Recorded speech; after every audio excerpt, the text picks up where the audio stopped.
நிறைய விளாம்பழம் சாப்பிட்ற இடத்துல ஆரோக்கியம் நிச்சயம் கண்டிப்பாக. இன்றைக்கி நம்ம விளாம்பழத்தை பற்றி பார்ப்போம். விளாம்பழம் வந்து அவ்வளோ நல்லது. இதனுடைய நன்மைகளை கேட்டெல்லாம் அசந்து விடுவார். ஏன்னா எனக்கே தெரியாது, சின்ன வயசுலேருந்து நிறைய சாப்பிட்ருக்கோம். ஞானம் வரும்பா. அது உங்கள் வீட்டில் மரம் இருந்ததுனால நாங்கள்லாம் எல்லாருமே சாப்பிட்ருக்கோம். இப்போ தான் புரியுறது, எலும்பு ப்ராப்ளங்கள் எதுவும் கிடையாது, முழங்கால் வலி எதுவுமே வராமல் இருக்கிறதுக்கு காரணம், சுகர் வராமல் இருக்கிறதுக்கு, எல்லாத்துக்குமே டைஜஸ்ட் ப்ராப்ளம் கிடையாது, அந்த மாதிரிலாம் உடம்பு சுகர் கிடையாது. இதுக்கெல்லாம் வந்து இதுதான் நினைக்கிறேன் நான். நாங்களாம் எல்லாருமே எங்கள் குடும்பத்தில் அத்தனை பேருமே சாப்பிடுவோம், அவ்வளோ பிடிக்கும். இப்போ பெங்களூரில் என் தம்பி இருக்கானா, இங்கே நிறைய கிடைக்கிறது போல இருக்குது. நான் 2 மாதமாக இங்கே இருக்கேன். பக்கெட் நிறையா கொண்டுறேன். அது எப்படிலாம் நம்ம பதப்படுத்தலாம் என்னங்கிறத நான் உங்களுக்கு ஈஸியாக சொல்லித்தரேன் பாருங்கோ. நிறைய விளாம்பழம் கிடைக்கிற போது அது எப்படி பண்ணி வச்சுக்கலான்னு சொல்கிறேன் பாருங்க. அந்த விளாம்பழத்தை முதல்ல இந்த மாதிரி கிடைக்கும். ஓடை எடுத்துவிட்டு ஓட்லேருந்து இருக்கிறது எல்லாத்தையும் எடுத்து போட்டு முதல்ல விளாம்பழத்தை எல்லாத்தையும் இந்த மாதிரி கலெக்ட் பண்ணி வச்சுக்கோங்க. வெள்ளை கலரில் இருந்தது கொஞ்சம் புளிப்பாக இருக்கும்.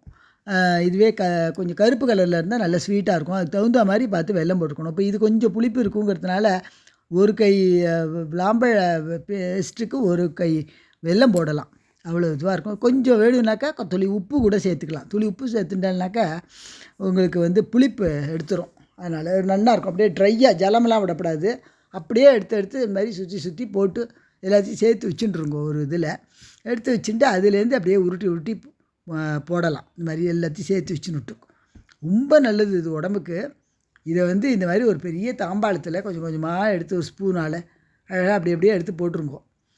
அது வந்து அப்படியே காஞ்சி போடுது. இழந்த வடைலாம் பண்ணுவோம் இல்லையா, அந்த மாதிரி தான் இது. வந்து இதனுடைய சத்தும் போகாது உங்களுக்கு அப்படியே வெளியே அடுப்பில் வைக்க போகிறது இல்லை இல்லையா, அதனால் அதனுடைய அத்தனை சத்தும் கிடச்சிடும். இதில் வந்து நிறைய ஏ வைட்டமின், B2, அதுக்கப்புறமா சுண்ணாம்பு சத்து நிறையா இருக்குது. அதனால் எலும்பெல்லாம் வந்து உங்களுக்கு தேஞ்சு போகாது, உங்களுக்கு பலத்தை கொடுக்கும் எலும்புக்கு.